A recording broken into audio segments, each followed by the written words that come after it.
So Jim, you're here today at the Ladera shopping mall in Portola Valley, California, doing a book signing for your new book, Ending Jihad. What's this novel, Ending Jihad, all about? Well, the book tells the story of a massive terrorist attack on the United States in July of 2016. So the first half of the book is about how that attack came about. The second half is the American response, the retaliation for that attack. When you say a massive attack, is this going to be something that's worse than what happened in 9/11?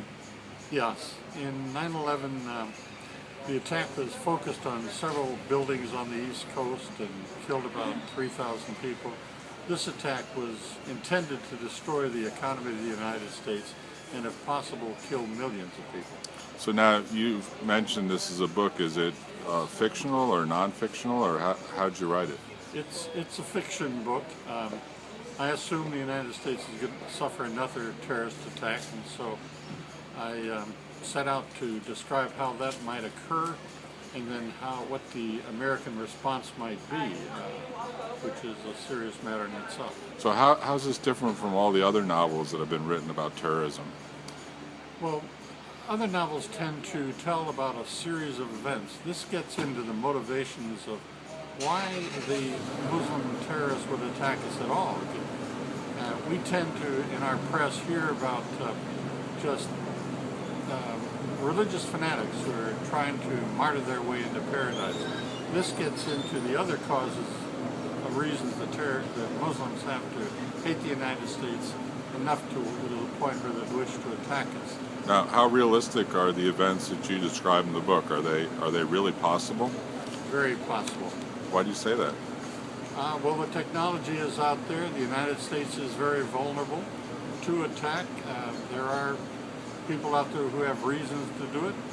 And in terms of the response, you look at what happened after 9/11, and the United States engaged in 2 wars. We've lost more American lives in those wars than we did in the attacks. We've given up values that we've honored for more than 2 centuries, and now we publicly advocate the use of torture, which has never been part of American history. So who are the good guys and who are the bad guys in Ending Jihad? Neither. This book is not judgmental. It's simply providing a scenario. So is this book neither pro-Muslim nor anti-Muslim? That's correct. Why do you say that? Well, it has nothing to do with the Islamic religion whatsoever. It has to do with people who have grudges against the United States and what they might do about it. Now, are you concerned at all that this book may cause some problems for peace-loving Muslims in the U.S.? Yes, I am, but it's not anything that the book would advocate. There are crazies and bigots in the U.S. who look for any excuse to attack people who are different than they are. Now, why did you write the book? I wrote the book because I was concerned about the fact that Americans are, to a large extent, ignorant of the reasons why there are Muslim terrorist attacks against us, and our press seems to provide kind of a 2-dimensional view of terrorists, and I wanted to provide a broader look at that. And also, the danger of our government overreacting is a serious one, and I felt people might be interested in seeing a fictional approach to that. Now, when I read the book, I noted that you divided it into 2 separate books in 1 volume. Why did you do that? As a matter of interest, there have been a couple of books in history written that look at 2 different parts surrounding a pivotal event, and this book is like that. The first part deals with the motivations of the terrorists. The second part deals with how our government works and how the U.S. might respond to an attack like that. Now, I also noted you have some unique ideas about changes in the educational system that may come about in the future. Can you describe that for the audience? Sure. One of the characters in the novel is the general responsible for, is charged by the president to end terrorism for a generation. And to do that, he must give up his life's work, which is based on an educational approach using technology similar to what IBM has used in its Watson in the game of Jeopardy, which could be used to teach students one-on-one. A major breakthrough, but sadly I'm afraid that the U.S. isn't going to move in that any faster than he moved on W. Edward Denning's strategy of quality management, and the Japanese did it. So I'm afraid the Russians or the Chinese or the Japanese are going to do this before we do, and we've got the technology. Now, how long did it take you to complete the writing and this substantial work of authorship here?